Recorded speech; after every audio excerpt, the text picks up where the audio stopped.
Jangan bosan-bosan kita untuk mengoreksi, mengevaluasi amalan sholat kita. Jangan sampai kita sholat ini dianggapnya tidak sholat. Malah Allah Subhanahu wa Ta'ala menyebutnya ada wailul lil musallin. Neraka wel, celaka bagi orang-orang yang sholat. Jangan sampai kita sholat tapi tidak dianggap sholat. Kemudian yang kedua, kita harus takut kalau sampai kita tidak sholat. Masalakakum fi saqar qalu lam nakum minal musallin. Kenapa kalian masuk ke neraka Sakor? Karena kami tidak sholat. Dulu di zaman Nabi Shallallahu Alaihi Wasallam ada seorang sahabat terus sholat, mungkin di pojok sana sholat. Kemudian Rasul Shallallahu Alaihi Wasallam melihatnya dan memanggilnya. Oh, dia datang dulu, dia datang kepada Rasul Sallallahu Alaihi Wasallam, kemudian dia bersalam kepada Rasul. Rasul mengatakan irji, kembali. Fa innaka lam tusolli, solli fa innaka lam tusolli. Ayo kamu coba sini, kamu balik lagi, sholat lagi. Kamu belum sholat. Barusan sholat di hadapan Rasul, dekat Rasul. Tapi disuruh pulang lagi. Karena dianggap tidak sholat. Allah karim. Akhirnya paroja pasolla, dia kembali kemudian melaksanakan sholat. Kemudian summa salama, kemudian dia salam lagi sama Rasul. Rasul mengatakan lagi, irji pasolli fa innaka lam tusolli. Sholat lagi. Kamu belum sholat. Allah karim, sampai 3 kali. Nah, pada akhirnya oleh Rasul Shallallahu Alaihi Wasallam diajarkan dan diperbaiki bagaimana cara sholatnya. Kita sekarang sudah sampai kepada talafuz niat. Ulangi lagi.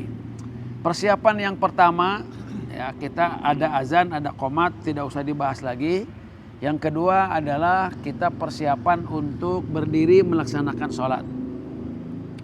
Berdiri dalam sholat, kalau sholatnya sholat fardu, maka hukum berdirinya wajib.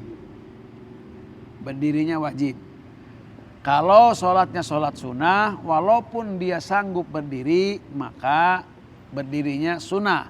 Maka boleh sholat sunnah walaupun kita mampu berdiri. Nah, sekarang dalam keadaan berdiri, satu berdirinya itu harus intisab, harus betul-betul berdiri betul.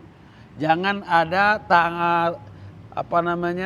kakinya itu diangkat sebelah atau dimiringkan sebelah, harus betul-betul berdiri, intisab namanya. Ini penting ya. Kita mau upacara bendera aja, mau paskibra aja, 17 Agustus aja, berapa lama latihan coba paskibra itu? Kita kakinya, langkahnya itu harus tepat. Kita juga usahakan di dalam kita sholat itu harus betul-betul kita bagus, intisab.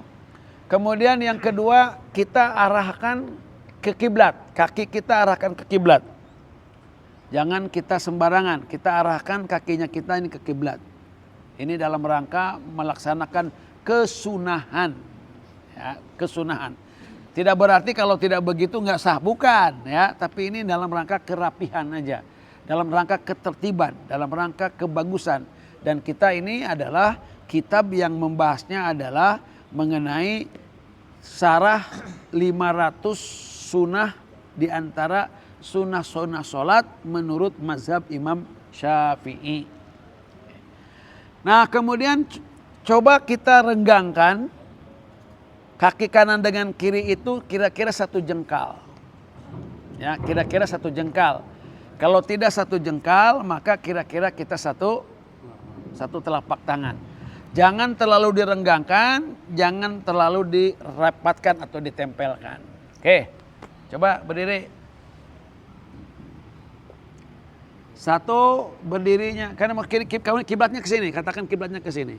Saat berdirinya lihat, berdirinya. Nah, ini posisinya posisi dalam kondisi lurus ya.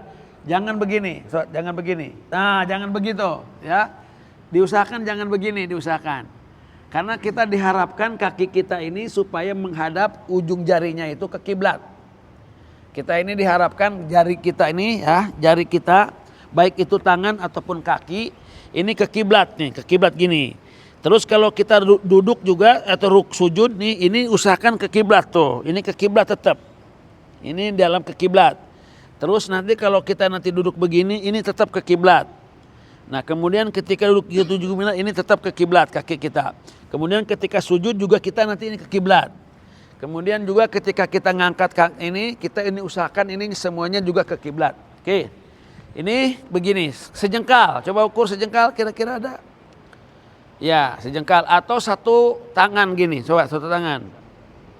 Nah, kira-kira segini nih, kira-kira ya. Kira-kira segini dalam keadaan kita ini ke ini, ininya ke sini tuh supaya kita bisa jalan begini.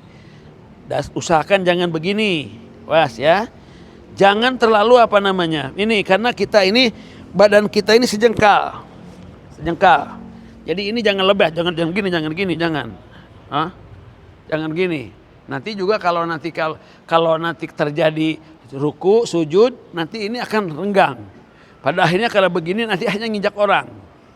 Ya oke ya, kita lurus. Oke, sekarang lihat pandangannya. Pandangannya satu ketika kita sedang berdiri, pandangannya kita ke tempat sujud. Tempat sujud itu gini kepala ya maksudnya. Nih kalau kita sujud gini tuh. Nah, berarti kita di sini tuh. Nah. Ini pandangan ketika kita berdiri. Berdiri kapan aja? Berdiri ketika kita sebelum sholat, berdiri ketika kita i'tidal, pandangan ke sini. Satu. Kedua, ketika kita ruku. Ketika kita ruku, pandangan kita ke kaki. Ke kaki sini.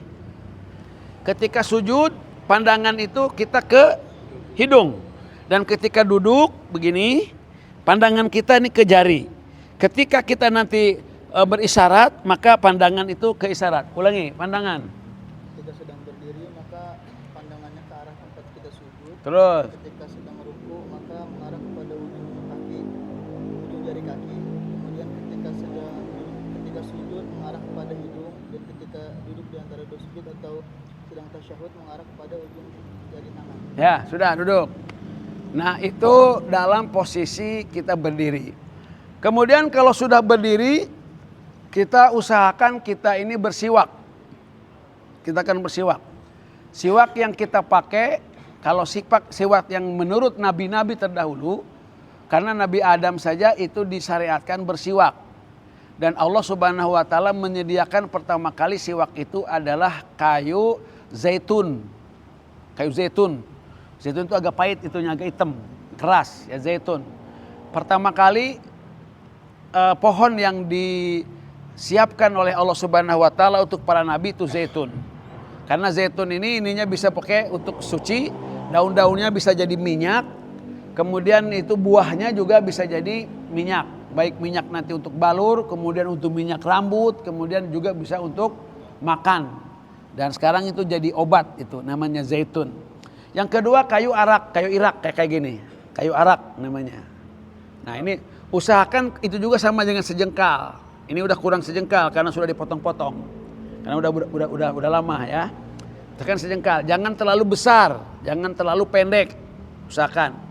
Nah, kemudian pegangnya gini nih, pegangnya kita ya sinilah rata-rata ya kita pegang.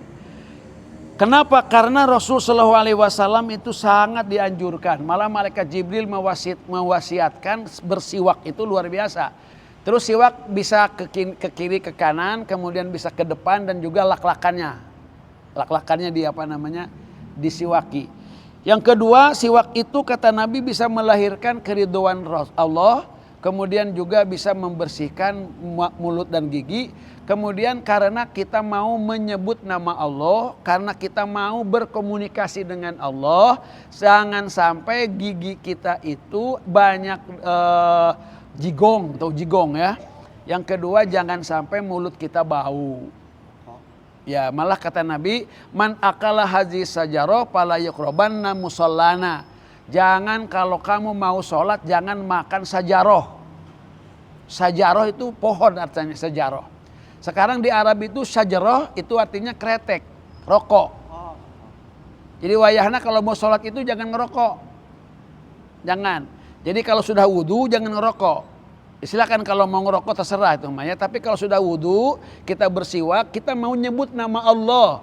Kita mau berkomunikasi dengan Allah. Jangan sampai kita keluar lafaz Allah dan komunikasi dengan Allah, itu mulut kita bau. Itu tujuannya. Siwak itu. Sehingga orang yang bersiwak dengan orang yang tidak bersiwak itu bisa berkelipatannya itu 70 atau 60 kali. Rokatani, 2 rokaat yang bila siwak tanpa siwak itu dengan siwak itu lebih hebat 60-70 kali sholat dengan bersiwak. Kalau kita tidak bersiwak ketika kita sholat, maka ambil sabda Nabi, laula an asyqa ala ummati la amartuhum bisiwak dalam setiap kulli wudu. Jadi kita ini kalau tidak siwak ketika kita sholat, usahakan bersiwaknya kita ketika wudu. Ya kita wudu. Kalaupun kita nanti tidak bisa untuk bersiwak misalkan dengan sikat gigi, karena boleh dengan sikat gigi Bapak ya. Boleh dengan sikat gigi, boleh dengan ini. Kalaupun tidak ya kita dengan kain boleh. Kalaupun minimal ya dengan apa namanya nih? Ya dengan tangan lah minimal ya. Untuk kita melaksanakan sunnah. Apanya? Ya ketika wudu atau Pak Ishak. Ketika wudu gitu. Yang penting jangan ada kotoran-kotoran.